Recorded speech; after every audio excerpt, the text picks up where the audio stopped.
નમસ્કાર દોસ્તો, હું હેલ્થ કોચ અને તમારો મિત્ર લલિત સુત્રિયા. માનવ ત્વચામાં 3 લેયર હોય છે. તેમાં સૌથી ઉપરના પાતળા લેયરને ત્વચાનું બાહ્ય સ્તર કહેવામાં આવે છે. બાહ્ય ત્વચા પર સતત નવા કોષો બનતા રહે છે અને જૂના મૃત કોષો સતત તૂટતા જાય છે. બાહ્ય ત્વચામાં રહેલા કોષો મેલાનિન નામનો પદાર્થ ઉત્પન્ન કરે છે. મેલાનિન ત્વચાના રંગો છે એ બનાવવાનું કામ કરે છે અને નખ બનાવવાનું કામ પણ ત્વચાના બાહ્ય કોષો જ કરતા હોય છે. ત્વચાના વચ્ચેના લેયરને ડર્મિસ કહેવામાં આવે છે, જે બાહ્ય લેયર કરતા જાડું હોય છે. ડર્મિસમાં એવા તંતુઓ હોય છે જે ત્વચાને મજબૂત અને ખેંચી શકાય તેવી બનાવે છે. ડર્મિસમાં રહેલા ફોલિકલ્સ ખાડાઓ વાળ બનાવવાનું કામ કરે છે. ડર્મિસમાં રક્તવાહિનીઓ અને ચેતાઓ પણ હોય છે. આ ચેતા એ એવા તંતુઓ છે જે ઇન્દ્રિયો દ્વારા એકત્રિત કરવામાં આવેલી માહિતી મગજમાં મોકલે છે. ત્વચાનું ત્રીજું લેયર છે એ નીચેની ઊંડાઈ આવેલું છે. એને ત્વચાનું આંતરિક લેયર કહે છે, જે મોટા ભાગે ચરબીનું બનેલું હોય છે. આ ચરબી ઉપરના બંને લેયરને પોષક તત્વો પૂરા પાડે છે.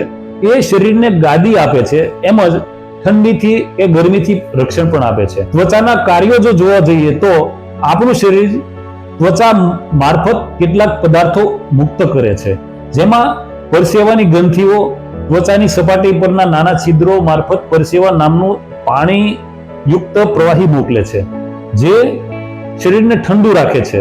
ત્વચાની અન્ય ગ્રંથિઓ એક પ્રકારનું તેલ પેદા કરે છે, જે ત્વચાની બાહ્ય સપાટીને તંદુરસ્ત અને લવચીક રાખે છે. એ સિવાય કિડની પર દબાણ હોય કે તેને આરામની જરૂર હોય ત્યારે બ્લડ ફિલ્ટ્રેશનમાં અવરોધો આવે છે. એ વખતે પેશીઓમાં બનેલા અને રક્તમાં રહેલો કચરો પરસેવા રૂપે પોતાના છિદ્રોમાંથી સીધો જ એ બહાર કરીને કિડનીને આરામ આપવાનું કામ કરે છે. એથી તો આપણે ત્વચાને ત્રીજી કિડની તરીકે ઓળખીએ છીએ. દોસ્તો, સ્કિન પ્રશ્ન સમજતા પહેલા આ વિડીયો લાઈક કરી સબસ્ક્રાઇબ કરવાનો આગ્રહ કરું છું, જેથી હેલ્થ સંબંધી મારી બીજી વાતો સમયે સમયે તમારા સુધી હું પહોંચાડી શકું. લવચીક અને તંદુરસ્ત સ્કિન માટેનો સરળ ઉપાય એ જ છે કે જે વસ્તુ આપણે ખાઈ શકાય એ વસ્તુ સ્કિન પર લગાવી શકાય. આ વસ્તુ તમે બરોબર ધ્યાનમાં રાખો. એટલે સ્કિનની સજાવટ માટે વપરાતી કેમિકલ યુક્ત દરેક બ્યુટી સામગ્રી અને નાવાના સાબુથી આપણે દૂર રહેવું જોઈએ. આ એનો સીધો મતલબ. તેની બદલે હેલ્ધી સ્કિન માટેના બાથ લેવા જોઈએ. હવે એ કયા બાથ? તો કે હેલ્ધી સ્કિન બાથ જે મેં બનાવ્યો છે એ તમને કહું તો અઠવાડિયામાં એકવાર લીમડાનો ઉકાળો બનાવી એ પાણી રગડીને નાહવું. એ પછી જોઈએ તો વચ્ચેના દિવસોમાં દેશી ગાયનું 1 કપ દૂધ શરીર પર રગડીને હુંફાળા પાણીથી સ્નાન કરવું. ક્યારેક મસૂર અને ચણાના લોટની 1 ચમચી લઈ એની પેસ્ટ તૈયાર કરવી. ક્યારેક આપણે મસૂર અને કેસુડાના ફૂલનો પાવડર 1 ચમચી લઈ એની પેસ્ટ તૈયાર કરો.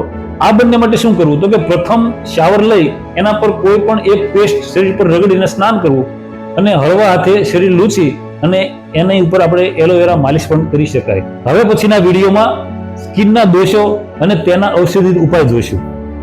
દોસ્તો, જતા પહેલા મારા આ વિડીયો લાઈક કરી સબસ્ક્રાઇબ કરવાનું ભૂલશો નહીં. તમે તેને શેર પણ કરી શકો છો. અને દોસ્તો, આ સિવાયની બીમારી અને તેના ઔષધિ ખોરાક માટે નેચરલ લાઈફ જર્ની અથવા લલિત સુત્રિયા ચેનલ પર વિશેષ માહિતી મેળવી શકો છો. અને આ નંબર ઉપર આપ મને મેસેજ કરીને મારો કોન્ટેક્ટ પણ કરી શકો છો.